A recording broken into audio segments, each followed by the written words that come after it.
ايوه انا السيد ليفا اجمل شاب في مصر. انت مش اجمل شاب في مصر، انت اوسخ شاب في مصر.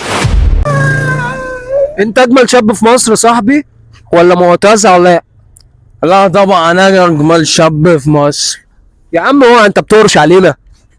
عايز ايه يا عم انت مش اجمل شاب في مصر، انت اوسخ شاب في مصر. انت بتقول ايه يا علا؟ في اهو يا جدعان بنصور.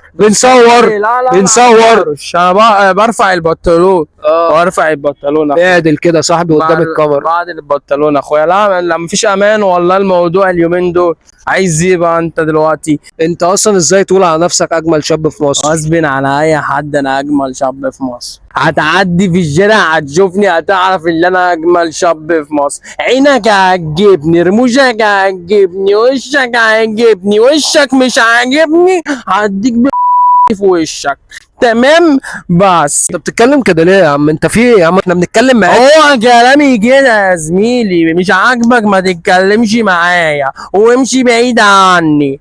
امين. صاحبي احنا كل ده بنصوره مش هنمشي. انت بتتكلم كده ليه يا عم؟ تعدل يا عم في الكلام يا عم. انا مش يا عم في ايه؟ هو طريقة كلامي كده؟ انت ما سمعتش عن سيد لفتة ولا يا عم إيه؟ سيد ليفتا مين ولا سيد ليفا مين يا عم؟ عن انت سيد ايه؟ ليفة يا جماعة. اقول لكم يا جدعان، قولوا في الكومنتات مين اجمل شاب في مصر، انا ولا تامر حسني؟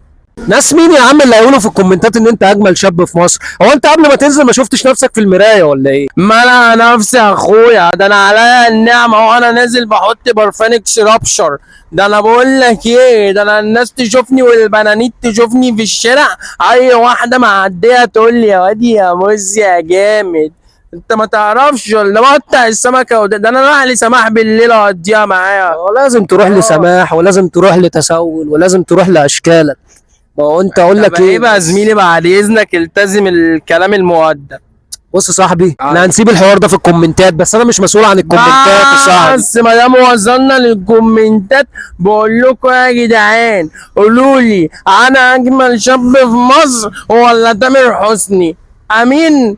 يا عم مش تامر مش في الحوار اصلا، انتوا جيل مش نافع.